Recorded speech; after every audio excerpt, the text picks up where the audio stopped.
Lenine. Leon Trotsky. Segunda parte. Ao redor de outubro. Capítulo 6. Os tchecoslovacos e os socialistas revolucionários de esquerda. A primavera de 1918 foi muito árdua. Por vezes, tinha-se o sentimento de que tudo se perdia, escorregando, disseminando-se. Não sabíamos onde nos agarrar, onde nos apoiar. Por um lado, era por demais evidente que o país teria caído numa lenta e longa decomposição se não tivesse eclodido a Revolução de Outubro. Mas, por outro, começava-se involuntariamente a perguntar na primavera de 1918 se este país exausto, arruinado, desesperado, possuiria a seiva vital bastante para sustentar o novo regime. Não havia abastecimentos, nem exército. O aparelho governamental começava apenas a constituir-se. Por todo lado as conjuras supuravam como úlceras. A divisão composta por tchecoslovacos mantinha-se no nosso território como uma potência independente do Estado. Não podíamos opor-lhe nada ou quase nada. Durante um desses momentos terríveis de 1918, Vladimir Ilyich disse-me a certa altura: "Recebi hoje uma delegação de operários. E eis que um deles, ao ouvir certas palavras que proferi, exclama: Vê-se bem que também você, camarada Lenin, toma o partido dos capitalistas." Sabe, era a primeira vez que me interpelavam assim. Confesso que fiquei chocado e que, de início, não soube o que responder. Se este operário não estava animado de más intenções, se não era um menchevique, eis aqui um sintoma bem alarmante. Ao contar-me este incidente, Lenine parecia-me muito mais magoado e atormentado do que mais tarde, quando recebemos das frentes de guerra a notícia sinistra da queda de Kazan e do perigo iminente que pairava sobre Petrogrado. E é compreensível. Perdidas Kazan e Petrogrado, elas poderiam ser reconquistadas, enquanto que a confiança da classe operária constituía o verdadeiro capital do partido. Tenho a impressão, disse então a Vladimir Ilyich, que o país, ao sair destas doenças muito graves, precisa de um alimento mais abundante e substancial, de calma e de cuidados constantes para terminar a convalescência e reconquistar a saúde. Bastaria apenas um piporate para deitá-lo completamente por terra. É essa também a minha impressão, respondeu Vladimir Ilyich. Tem uma anemia terrível. Neste momento, o menor choque pode ser perigoso. Todavia, a história dos tchecoslovacos ameaçava ser precisamente o tal choque fatal. A divisão dos tchecoslovacos constituía como que um tumor na carne mole da Rússia, situado nas nossas províncias de sudoeste. Não se lhe opunha nenhuma resistência. Ao contrário, engrossava com socialistas revolucionários e políticos ainda mais perigosos, todos do Partido Branco. É verdade que os bolcheviques detinham o poder em todo o lado, mas a inconsistência mórbida da província ainda era muito grande. E isso não tem de extraordinário. A Revolução de Outubro apenas se fizera realmente em Petrogrado e em Moscou. Na maioria das cidades de província, tivera-se conhecimento de outubro como de fevereiro, através do telégrafo. A ascensão de uns e o retrocesso dos outros tomaram por modelo o que sucedera nas capitais. O abastardamento do meio social e a falta de resistência por parte dos senhores da véspera constituíam a própria moleza da Revolução. A entrada em cena dos batalhões tchecoslovacos modificou a situação, primeiro com desvantagem para nós, e finalmente em nosso proveito. Os brancos encontravam uma base militar, um eixo de cristalização. Em resposta, começou a verdadeira cristalização revolucionária dos vermelhos.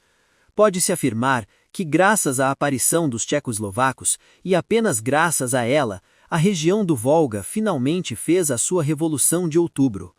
Isso não sucedeu, porém, em um dia. Em 3 de julho, Vladimir Ilyich me telefonou para o comissariado da guerra. Sabe o que aconteceu? Perguntou-me com voz abafada, evidenciando uma grande emoção. Não, o que foi? Os socialistas revolucionários de esquerda lançaram uma bomba sobre Mirbach. Dizem que está gravemente inferido. Venha depressa ao Kremlin, precisamos reunir o conselho. Alguns instantes mais tarde, encontrava-me no gabinete de Lenin. Comunicou-me os fatos enquanto ia perguntando mais detalhes pelo telefone. Belo! Exclamei, tentando digerir esta notícia pouco comum. Não poderemos nos queixar da monotonia da existência. Sim, respondeu Lenine com um riso inquieto. Ei-lo aí o rabiar do pequeno burguês. E a ironia com que pronunciava estas palavras traduzia bastante o que Engels expressara ao falar do Rabiat gewordenen Kleinbürger, da raiva súbita do pequeno burguês. Houve ao mesmo tempo rápidas conversas telefônicas, perguntas curtas, respostas curtas, com o Comissariado dos Assuntos Exteriores, com a Tcheka e outras instituições. Como sempre, nos momentos críticos, o pensamento de Lenine trabalhava simultaneamente em dois planos, enquanto o marxista enriquecia sua experiência histórica, observando com interesse a última contorção, a última flutuação do radicalismo pequeno-burguês. O chefe da revolução esticava incansavelmente os fios do seu inquérito e indicava as primeiras medidas a serem tomadas. Anunciava-se um mutim às tropas componentes da Tcheka. Oxalá esta questão dos socialistas revolucionários de esquerda não venha a ser a casca de banana que nos fará cair. Estava justamente pensando nisso, respondeu Lenine. O destino do pequeno burguês indecisivo e impulsivo não se limitará a servir da casca de banana que os guardas brancos vão nos atirar aos pés? É preciso, neste momento, exercer nossa influência na redação do relatório que os alemães vão expedir para Berlim. O motivo da intervenção militar será mais do que suficiente, sobretudo se pensarmos que Mirbach denunciou sem dúvida a nossa fraqueza, indicando as consequências possíveis do mínimo abalo. Sverdlov chegou breve, sempre igual a si mesmo. Então, disse-me, estendendo a mão com ar trofante, vamos ser forçados a transformar o Conselho de Comissários em um novo Comitê de Guerra Revolucionário. Lenin continuava, entretanto, a recolher informações. Não me recordo se foi então ou um pouco mais tarde que soubemos da morte de Mirbach. Era preciso irmos à embaixada apresentar as nossas condolências. Foi decidido que iriam Lenin, Sverdlov e também Tchitcherini, creio. Ficaram na dúvida se eu deveria acompanhá-los. Após uma breve troca de impressões, fui dispensado deste frete. Como deveremos exprimir-nos? Observou Vladimir Ilyich, abanando a cabeça. Falei disso a Radek. Era minha intenção dizer Mitleid, condolências, mas parece que é preciso dizer Beileid. Riu um pouco, muito pouco e muito baixo, vestiu-se e disse a Sverdlov num tom firme. Vamos. E o seu rosto transformou-se, tornando-se de um cinzento cor de pedra. Era difícil para Ilyich ter de fazer esta visita à embaixada dos Hohenzollern, ter de apresentar condolências pela morte de um conde Mirbach. Foi provavelmente uma das emoções mais penosas, um dos momentos mais difíceis de toda a sua vida. É em ocasiões destas que se julgam as pessoas. Sverdlov foi verdadeiramente incomparável, seguro de si, corajoso, firme, inventivo, um bolchevique da melhor espécie. Lenin acabou por descobrir e apreciar Sverdlov precisamente nestes meses difíceis. Quantas vezes, ao telefonar a Sverdlov para lhe pedir que tomasse esta ou aquela medida urgente, o ouvia responder, já, o que significava que a medida já tinha sido tomada. Divertíamo-nos muitas vezes acerca deste fato, e dizíamos, por parte de Sverdlov, não há dúvida que já é, já. E contudo, no início não achávamos dever admiti-lo no Comitê Central, disse Lenin um dia. Isto mostra a que ponto desconhecíamos o homem. Tivemos sobre este assunto famosas disputas, porém o Congresso, lá embaixo, corrigiu-nos e não fez senão bem. A amotinação dos socialistas revolucionários de esquerda tinha nos privado de uma aliança política, mas, ao fim e ao cabo, em lugar de nos enfraquecer, fortaleceu-nos. O nosso partido uniu-se mais. Nas instituições, no exército, passou a compreender-se melhor a importância das células comunistas. O governo seguiu sua vida de um modo mais firme. A revolta dos tchecoslovacos, sem dúvida alguma, teve o mesmo efeito. Fez sair o partido do abatimento em que se encontrava após a paz de Brest-Litovsk. Entrou-se então no período em que se sucederam as mobilizações do seio do partido. Mobilizações essas dirigidas à frente oriental. O primeiro grupo de que ainda faziam parte os socialistas revolucionários de esquerda foi enviado por Lenin e por mim. Desenhava-se já, embora de início bastante vago, a organização das futuras sessões políticas. Continuávamos, entretanto, a receber más notícias do Volga. A traição de Muraviev e o levantamento dos socialistas revolucionários de esquerda tinham lançado temporariamente a frente do leste de novo na desordem. O perigo aumentou imediatamente. Foi então que se iniciou uma transformação radical. É necessário mobilizar tudo e todos e enviá-los à frente, dizia Lenin. É preciso destacar do corpo do exército tudo o que está mais ou menos apto a bater-se e enviá-lo ao Volga. Devo lembrar que se chamava corpo a um estreito cordão de tropas estacionado no oeste, em frente à região ocupada pelos alemães. E os alemães? Perguntavam a Lenin. Os alemães não se mexerão, têm mais o que fazer. Além disso, eles próprios estão interessados em que acabemos com os tchecoslovacos. Este plano foi adotado, e assim se constituiu o grosso do futuro Quinto Exército. Decidiu-se então que eu partisse para o Volga. Tratei da formação de um comboio, o que naquela época não era assim tão fácil. O próprio Vladimir Ilyich entrava em todas as diligências, enviava-me bilhetes, telefonava constantemente. Tem um automóvel bastante sólido? Vá buscar um na garagem do Kremlin. E, meia hora depois, você leva um avião? É preciso levar um, pode ser útil.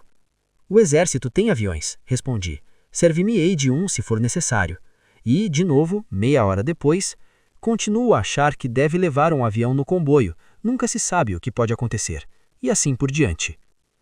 É conhecido o modo como os nossos regimentos e destaques formados à pressa, principalmente do que restava do antigo exército disperso, debandaram de forma assaz lamentável logo no primeiro recontro com os tchecoslovacos.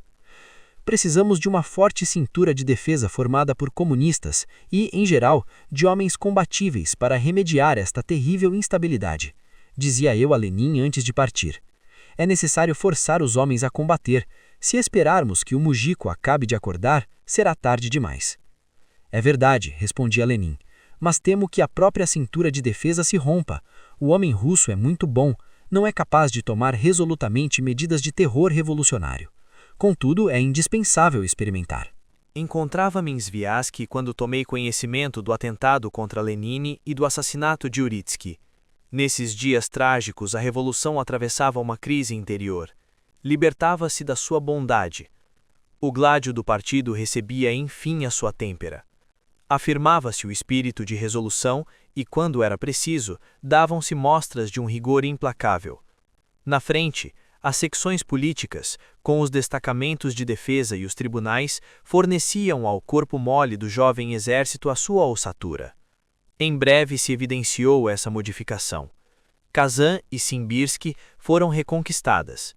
Em Kazan recebi de Lenin, que começava a curar-se do seu ferimento, um telegrama de felicitações por altura das primeiras vitórias obtidas no Volga. Pouco tempo depois fiz uma breve estadia em Moscovo. Dirigi-me com os Sverdlov a Gorky, a casa de Vladimir Ilyich, cuja saúde melhorava rapidamente, mas que não retomara ainda o seu trabalho em Moscovo.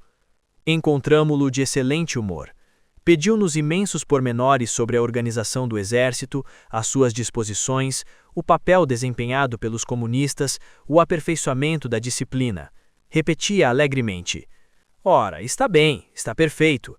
A consolidação do exército vai fazer-se sentir em todo o país. Teremos mais disciplina, sentiremos melhor as responsabilidades." Com efeito, a partir dos meses do outono, a transformação foi grande. Já nada restava dessa mole impotência que caracterizara a primavera.